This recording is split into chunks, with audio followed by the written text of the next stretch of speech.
अस्सलाम वालेकुम दोस्तों, मेरा नाम है अली और आप देख रहे हैं पाक अपडेट न्यूज़ चैनल। दोस्तों आज हम बात करने वाले हैं उन इंडियन के बारे में जो अपने आप को पता नहीं क्या समझते हैं। दोस्तों इंडिया कहता है कि पाकिस्तान ने आज तक कोई भी जंग हमसे नहीं जीती, लेकिन असल में मैं उनको बता देना चाहता हूं कि सच तो ये है कि जब जब भी इंडिया ने हमारे प्यारे मुल्क पाकिस्तान की तरफ मैली आंख से देखा तो हमारे वतन के दफा के मुहावजों ने उनका वो हशर किया जो शायद इनके जर्नलों को अभी तक भी याद है। दोस्तों कारगिल युद्ध में हमारी फ़ौज ने इंडियन फ़ौज का वो हशर किया था जो शायद इनके जर्नल जीटी बख्शी अपनी ज़बान से खुद बता रहे हैं। इस वीडियो को देखने के बाद जो भी इंडियन अपने आप को बड़ा महान समझता है ना, उसको शर्म आनी चाहिए कि आपकी फ़ौज की हालत क्या है और ऐसी बढ़ के नहीं मारनी चाहिए। दोस्तों वीडियो देखें और आप लोगों से रिक्वेस्ट है कि अगर हमारी वीडियो अच्छी लगती है तो चैनल को सब्सक्राइब करें, वीडियो को लाइक करें, हमें सपोर्ट करें। क्लिप हमारे पास मौजूद है, इसे जरूर देखें और वीडियो को लाइक जरूर करना। 90-91 में कारगिल और काकसर क्षेत्र में जो बड़ा भारी झड़प हुई थी, इंट्रूजन हुई थी, जिसको बिल्कुल दबा दिया गया था उस वक्त की सरकार ने, क्योंकि बहुत सारी अहम जो हमारी जमीन थी 1987 में, वहां पे दुश्मन धीरे धीरे इंट्रूड करके आगे बढ़ता आ रहा था और उसने चुपके से बहुत अहम हमारी जो जगह क्षेत्र है वहां कारगिल में, जो कि रोड से सबसे नजदीक है श्रीनगर ले हाईवे के, उस पे कब्जा कर लिया था। दुश्मन ने सारी हाइट्स पकड़ रखी थी। हमारी जो पहली पलटन गई 15 पंजाब, वो बिल्कुल उनके ठीक मार के नीचे थी।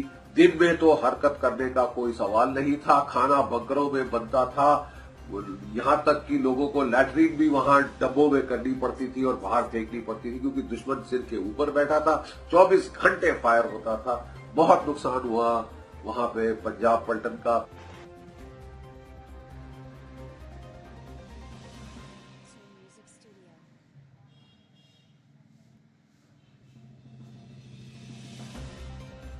फिर उसके बाद महार पलटन आई, उनका भी काफी नुकसान हुआ। फिर हमारी पलटन को वहां लाके 2 साल पक्का हमको बोला कि हम टिक के रहेंगे वहां पे, और हमने वहां पे जवाबी कार्रवाई शुरू की थी पाकिस्तान की। मैं आपको एक छोटी सी कहानी सुनाता हूं कि वहां हमारा एक बीएसएफ का पोस्ट था।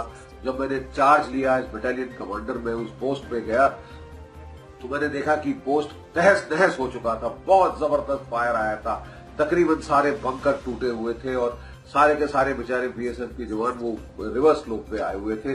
आगे की पोस्ट में केवल एक बंकर रह गया था, जिसमें हमारे एयर डिफेंस का एक हवलदार राजे सिंह होता था बेचारा, वो वहां था। तो उसने बोला, साहब मैं आपसे अकेले में बात करना चाहता हूं। मैंने कहा क्या हुआ? तो बोले कि साहब हमारी यहाँ बहुत बेइज्जती हुई।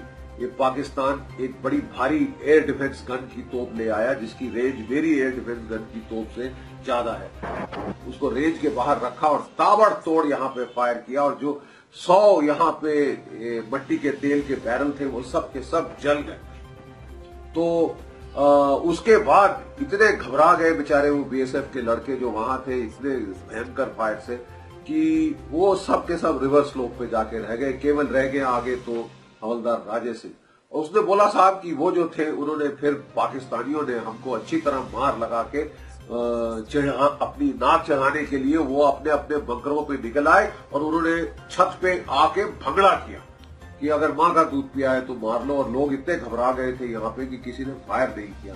बोले साहब ये बहुत बेइज्जती हुई है और मेरी आपसे रिक्वेस्ट है, आप यहाँ सीओ के तौर पे आए हैं तो आपको इसका बदला लेना अनिवार्य है। ये कारगिल की शुरुआत थी, ये इंट्रूजन का पहला ट्रिगर था। बड़े अफसोस की बात थी उस वक्त की सरकार ने इसको बिल्कुल छुपा दिया, इसको बिल्कुल दबा दिया, दफना दिया कारपेट के नीचे।